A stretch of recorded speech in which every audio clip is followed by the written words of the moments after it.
I'd like to start with some just super basic intros. For those of you that don't know me, my name is Johnny. I'm the CEO and founder of Genni. Genni is a creator monetization app that powers Songfluencer and some of our different agencies. It delivers offers and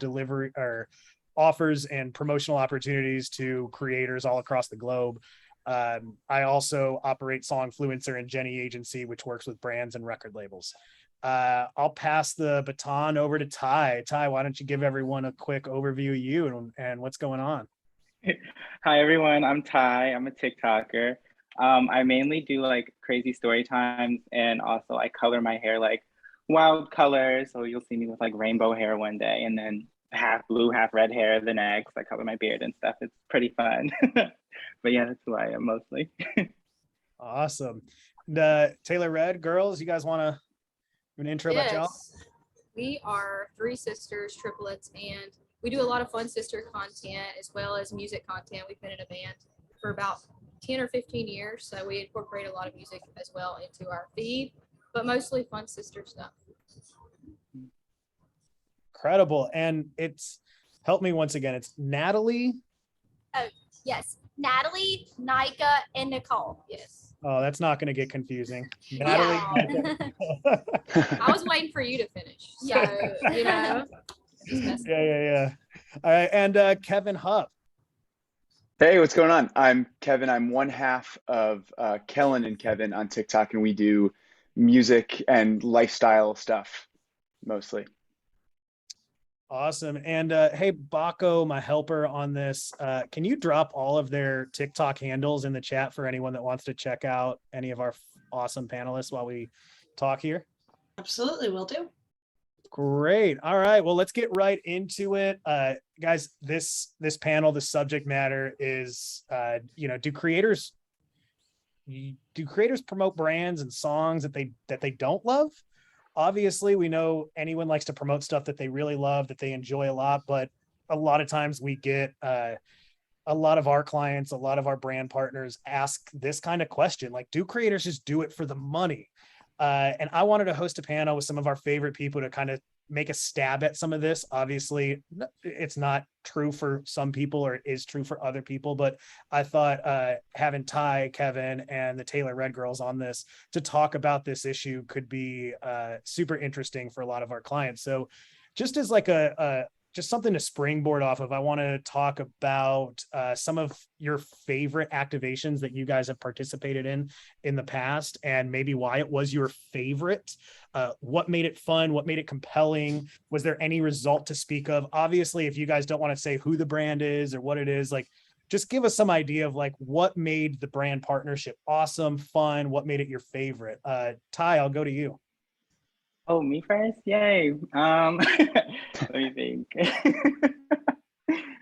I normally like doing anything that's like beauty related. So I love doing skincare sponsorships. I like doing those because it's more of like a review and what it does for me versus just trying to like lie about how well it works. You can like see the results. They can see the results for themselves versus me trying to like lie or anything like that.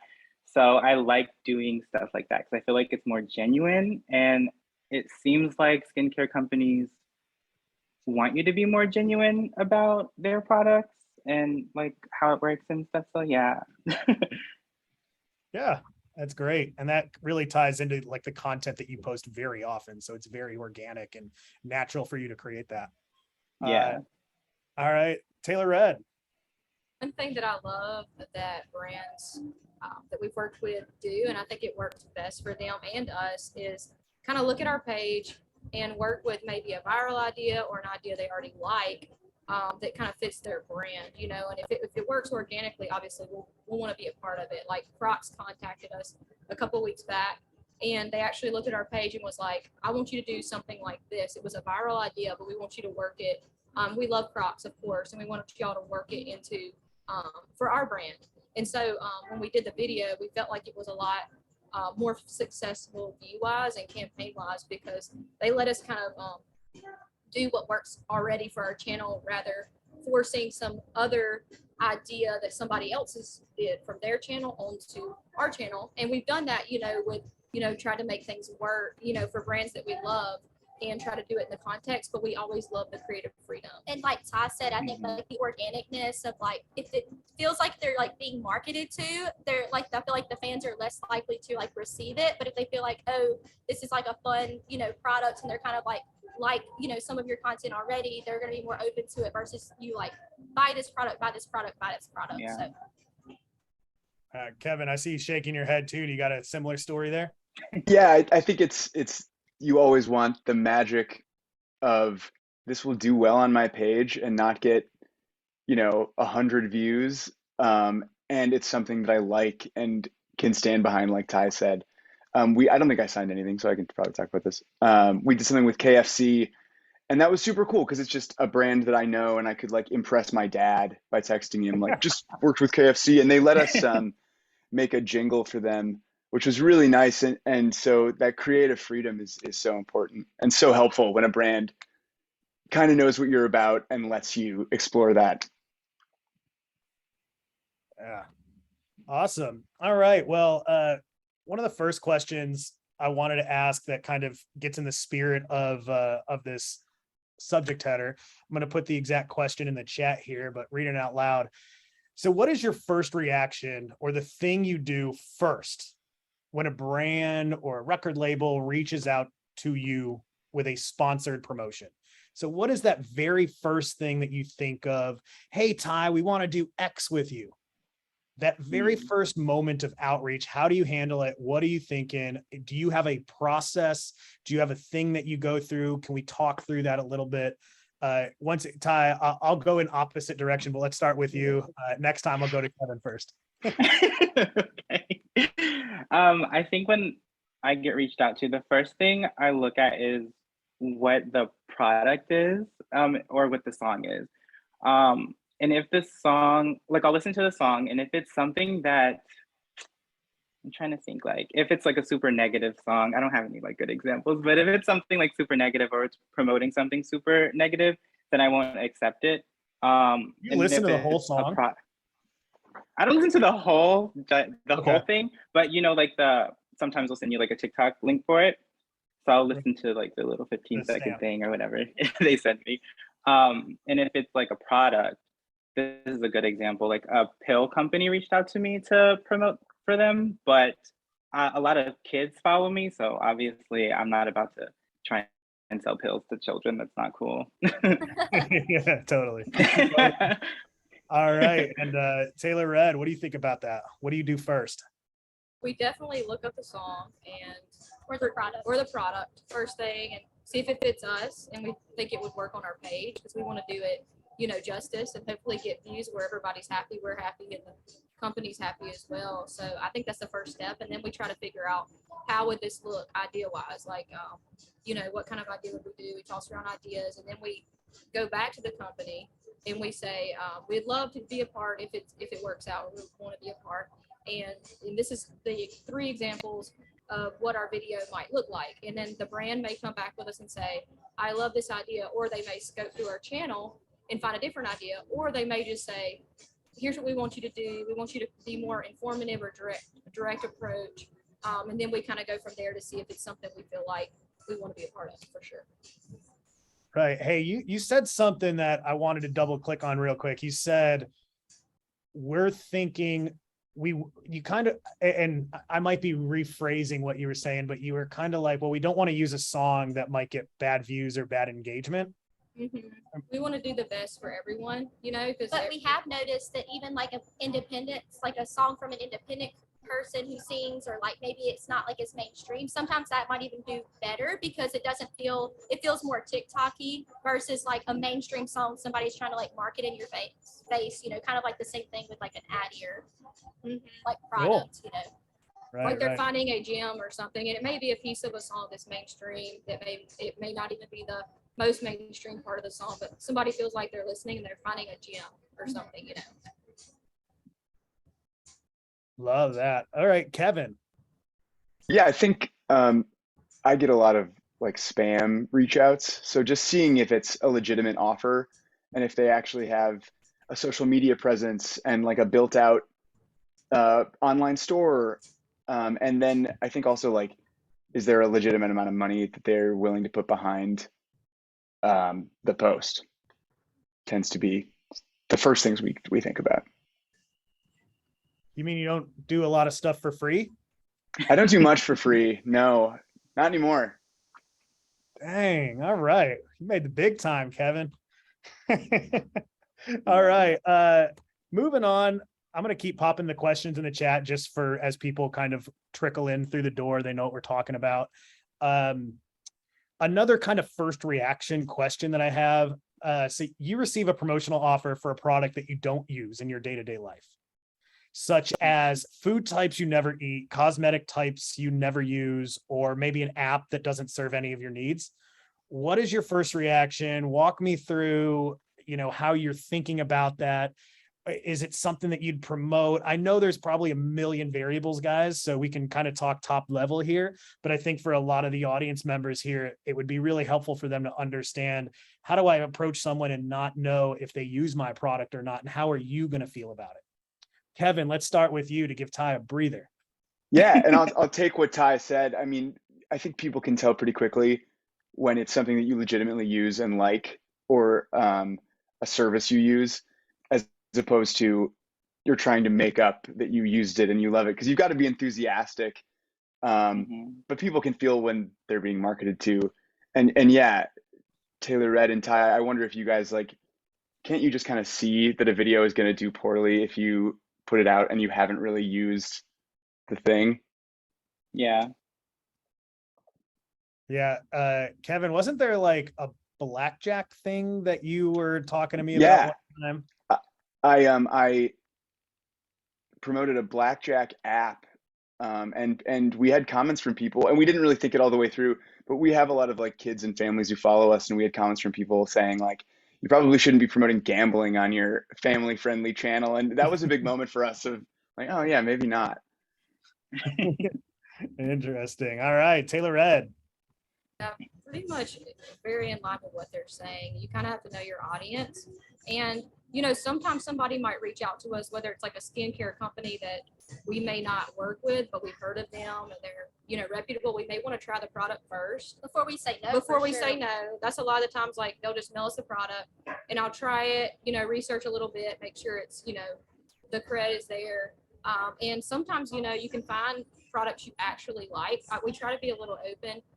Because we're still looking for skincare products. We kind of got our routine, but we're always looking for new things, whether in the beauty category for sure.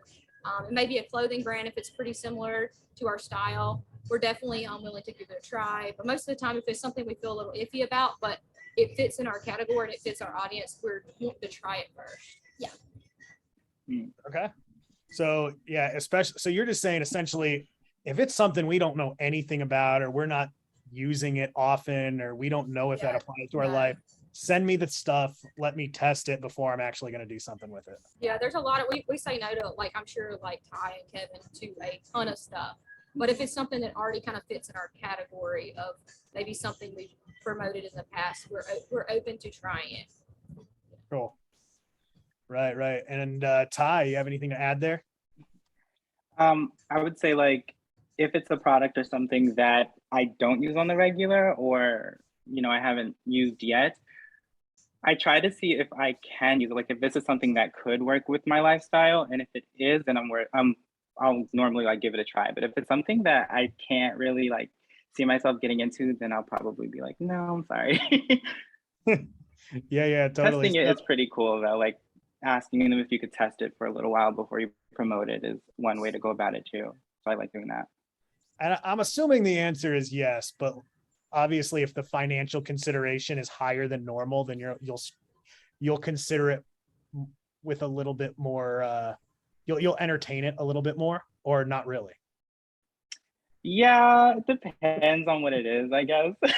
All right. I said, if it's something that I shouldn't be promoting to children, then no, it doesn't matter what they're gonna pay. I won't do it. All right. So you guys definitely made a stab at my next question here.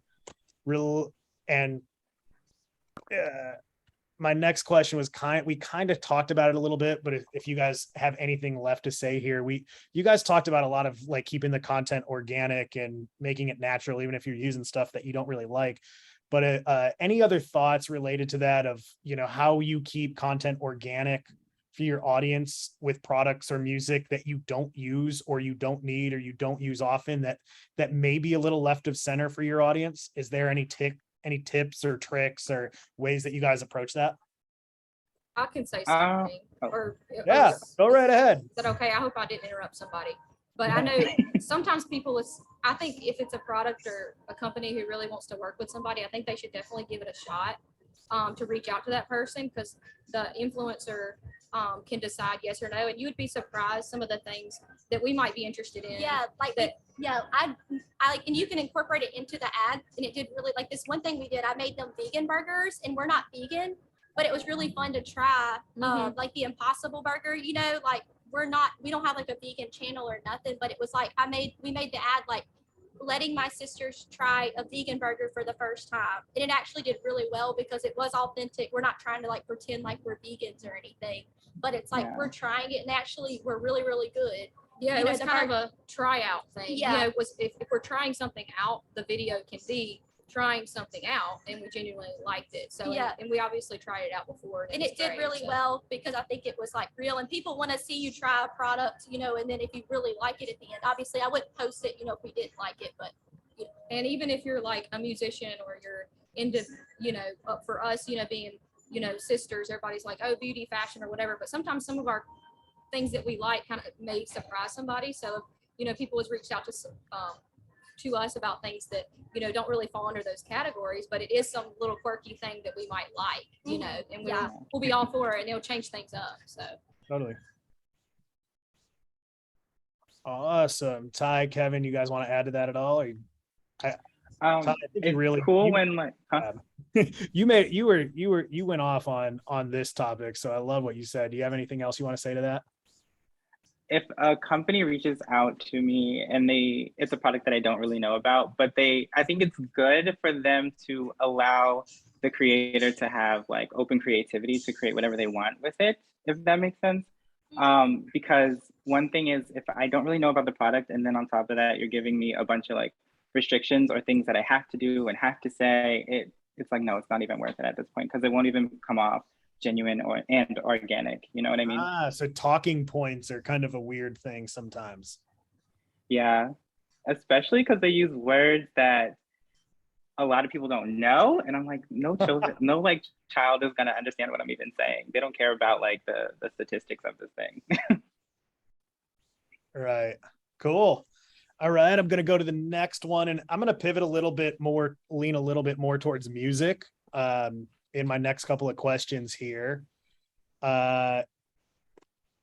So this is something we kind of get relatively often, and I want to see everyone's take here. Is it unnatural to use a hip hop, say for instance, a hip hop song in your content if you're always posting rock music? Do you feel like your audience doesn't get it or would be confused? Would you utilize a song in your content from a genre you don't like? Explain why you might or why you wouldn't, or kind of, you know, give us some color into that. Who wants to go first? I'll take it. I'll go first again. Oh, Ty, go ahead. No, you go. No, you can go. No, please. Sure. I think if you are on TikTok for long enough, you find that you have to kind of start experimenting with things that you got to make a video every day or a couple times a day sometimes, and eventually you just have to be like, I kind of need stuff to fill space. So I don't think it's unnatural. I think the nature of the platform is like, you see so much stuff that I don't think people are really super concerned about what's happening on my specific page every day, you know, every time they see me. You want to make sure that that brand identity is there and that it feels natural. But you can, if, you know, for me, if I'm using like a hardcore hip hop song, like it's kind of ironic, but it works sometimes in a funny way. And yeah. All right. And Ty, you were speaking up about that. Do you have anything on that topic? Yeah, I don't really care what genre it is because I just feel like, good music is good music. So if the song's good, then like why not use it? Um, and I feel like people listen to like a broad spectrum of things. So for me to put like a broad spectrum of different types of genres on my page is good and it can cater to that small section. Like if I use, I'm trying to think of like a hard rock song on my page, it'll cater to my audience that does listen to like hard rock songs. You know what I mean? Totally. Would you guys consider, because we get this a lot where I feel like creators are a little more genre agnostic if the song is like a trending song? Do you guys all kind of seen everyone shake their head? So like if you know it's trending, you're going to use that because it's going to boost your engagement. It's probably going to do well in the algorithm. Reciprocally, if it's not trending, then you really got to like the song. Is that a fair statement? Yeah. Okay. Because we do get that a lot where we run so many song promotion campaigns where we launch it and say it's a new release from a relatively unknown artist, and we send out 10 offers to influencers. We always notice that at the onset, maybe 5 or 6 of them want to do it because the other 4 to 5 are like, I don't really know this song. I don't know what's going on. So I didn't know if you guys also felt the same way or if that was, different in your case, depending on if it's trending or not. Yeah, it's because people expect us to only do country music, I think, on our page, but like the TikTok viral charts are mostly like pop songs, and so like our audience listens to majority probably pop, so like hip hop.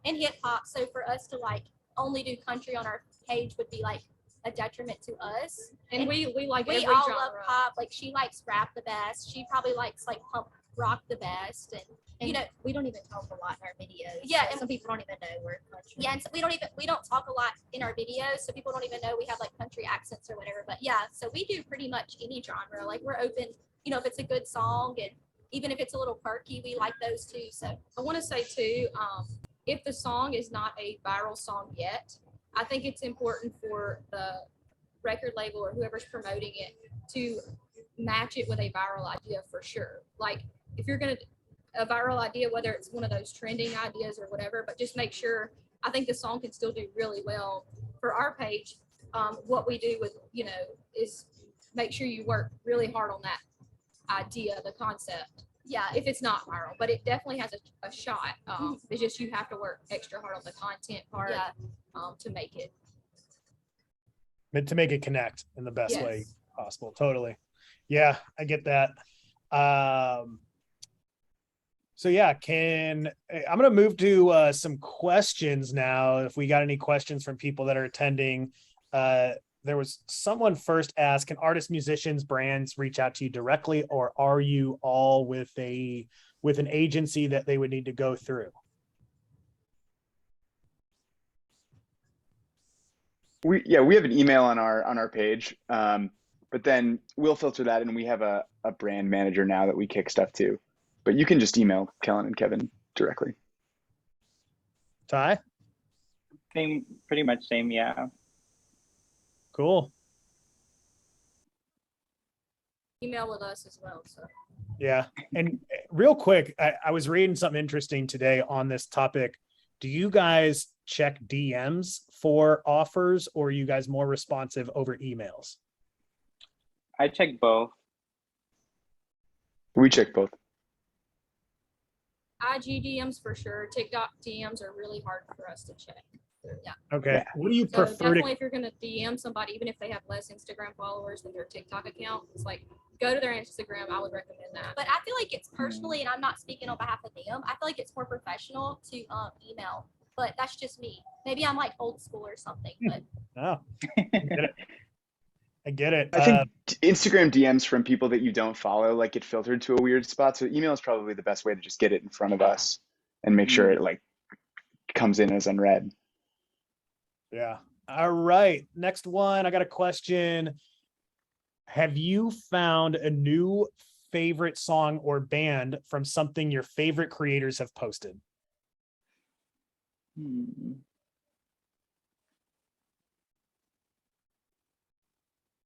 Huh. Wow.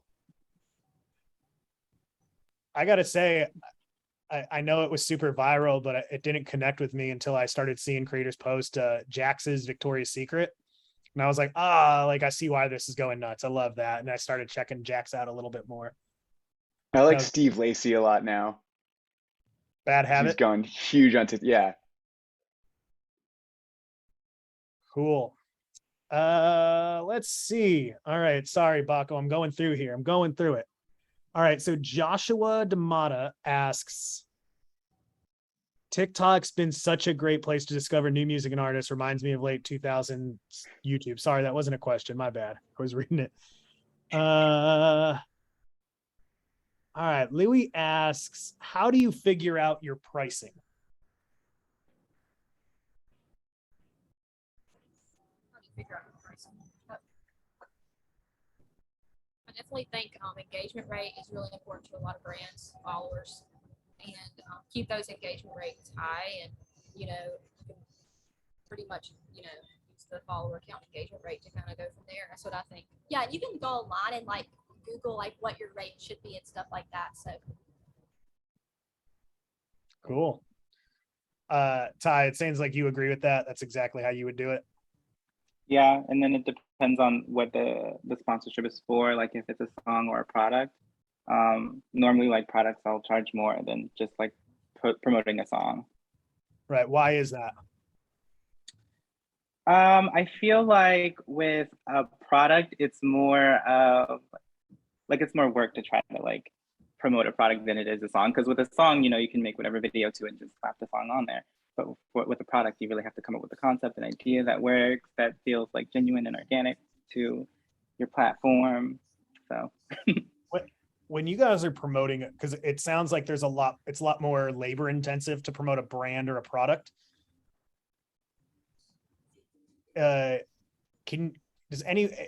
What's the time frame look like? Are we talking about like it takes a few hours of your time, or are we talking about like you kind of got to spend a whole day thinking and producing it and creating it?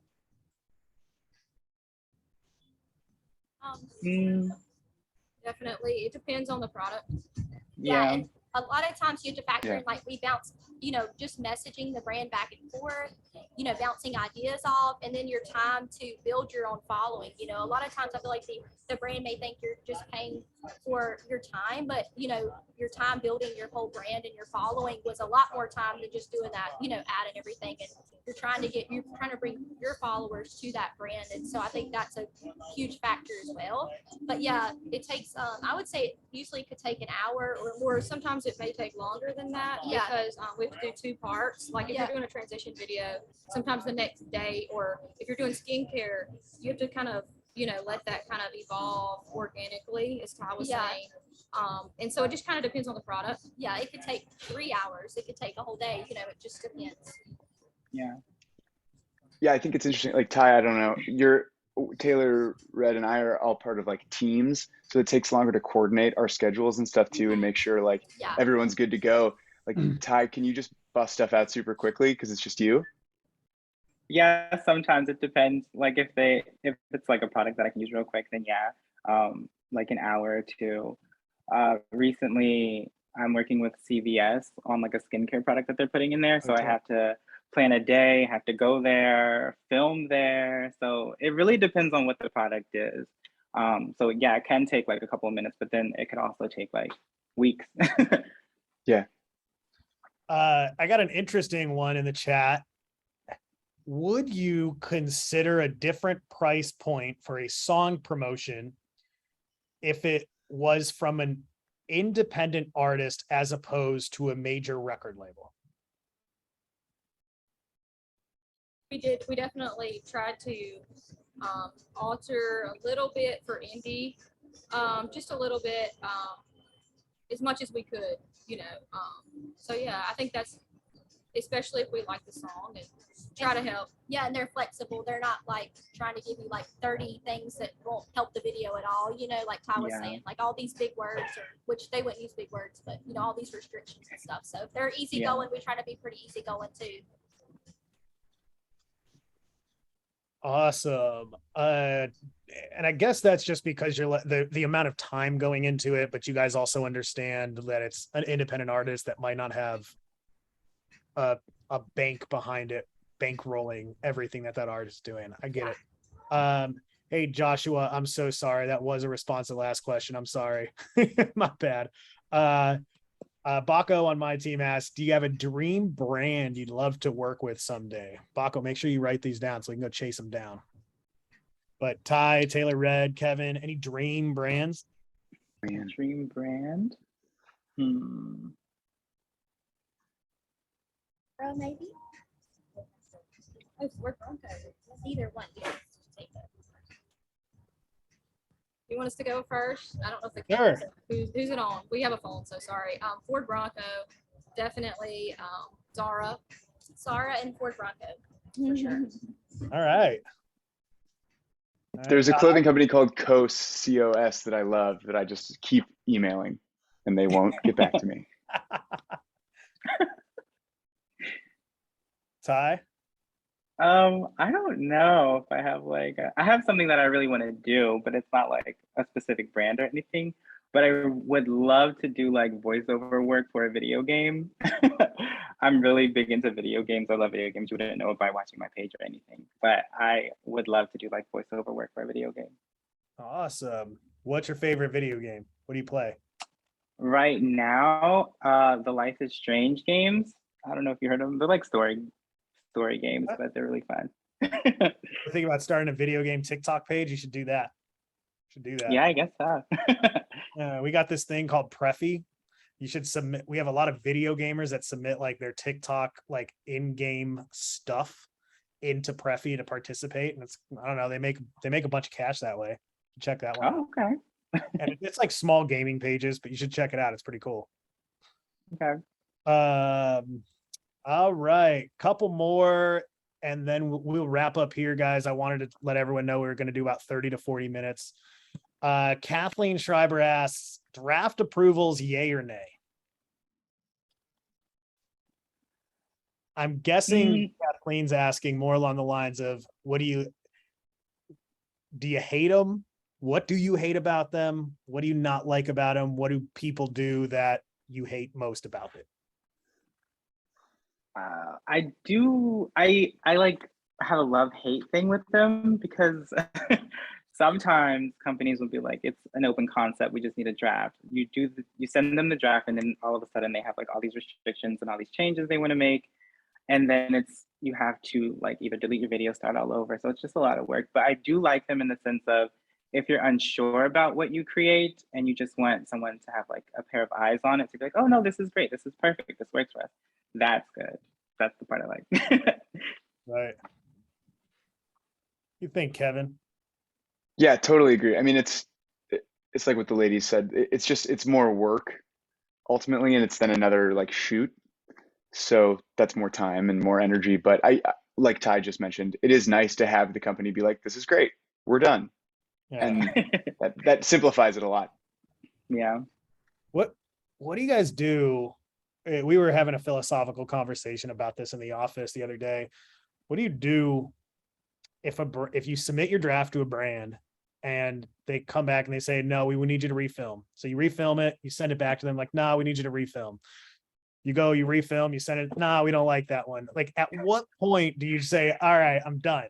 At what point are you just like, no more? Or is there kind of an action that you do? Like what's kind of the standard for you guys? We learned in 2020, through some of these little challenges, and I think the biggest thing for us is talk as much as you can, even if it's an open concept. If somebody says, oh, y'all do whatever you want, I've gotten to the point where, I'll give them exactly what it's going to be like, text box, like almost to the caption. We plan out everything, even if they say freestyle, I still plan out everything ahead of time, down to like what we're wearing, just about, because it can really save those extra drafts. I know with your question, you said, what point do you give up? I think if the brand and me talk of every detail, pretty much every play by play, and they don't approve probably the second draft, is when I'm just like, that's fine, no worries. If it doesn't work out, it doesn't work out. No hard feelings. it's not going to work out. Yeah, and it's you like, know? if you want us to post this version, we'll post it. If not, we'll be happy moving on, you know, and count our Yeah. time wasted and no hard feelings, you know, kind of thing. But it's only happened like once or twice probably. So it hasn't happened a lot. Right. We recently dealt with one that was very interesting. It was a self tanner, and the brand kept coming back and saying that like the skin didn't change enough that they wanted to see. Like it wasn't bronze enough. Yes. It Yeah. wasn't, and it's like they kept going back and back and back. Like, all right, guys, like we need to cut this off. That feels like a them problem a little bit, right? Yeah, Right. well, it's all about education. I think that's one thing that, as I've been in this space for going on 4.5 years now, can't tell you, there's a lot of brands that just don't understand what, you three are talking about the time it takes to film, the time it takes to arrange your group and your team and, get this going and get that going and all the opportunity cost you're missing out on, like another gig that you could have filmed or something else you could have been doing with your friends, whatever that might be. They're not as sensitive. I've got someone on my team that always likes to say that influencers are not machines, like everyone's got something going on. All right, we're going to do one last question. Joshua asks, what do you wish every brand did when working with creators? I think this is a great one to end on. Thank you, Joshua.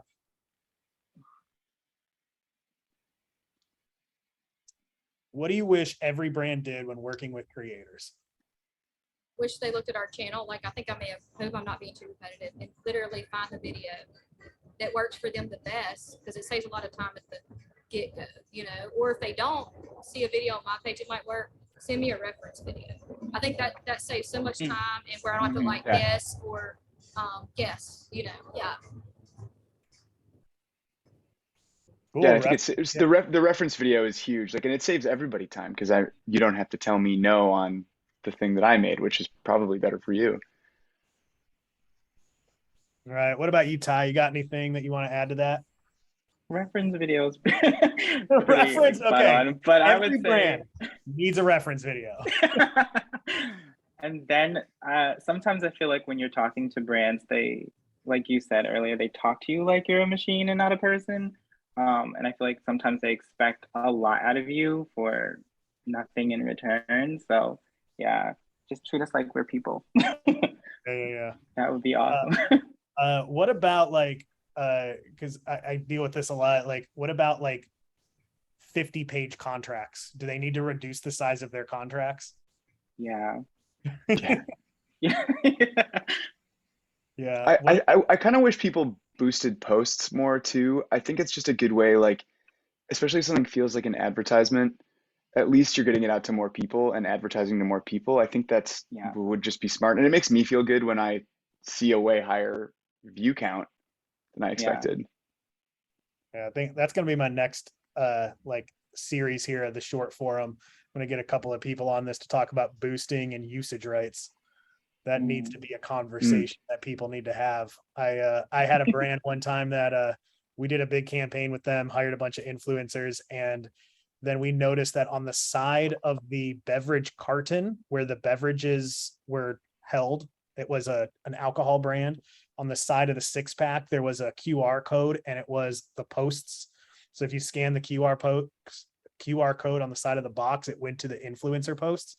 The influencers didn't approve that. The influencers had no idea what was going on because the brand didn't really understand what was happening there. So it was really interesting to go through that. All right, guys. Well, Josh, thanks for that final question. I think that's a great thing to ask a lot of brands, as and creators. This has been great, guys. I can't thank you guys enough for sharing your time. I know you guys are all busy. Taylor, Red, you guys have fun in LA. Please hit us up, come to the office when you guys get back in Nashville. Would love to hang. Kevin, Ty, if you ever make your way down, let me know. Ty, I don't know if you're in town for that festival in Philly, the MIA Fest, but you should go. If you want me to get you tickets or something, I can. I know cool. I'd love to see you there. Yeah, hit us up. We'll get you tickets or whatever you want to go if you're interested in attending. Anyway, attendees, thanks for swinging by. We're going to have another one of these in a few weeks, maybe a month. I don't want to kill Baco over here with having to do all the amazing work that she did.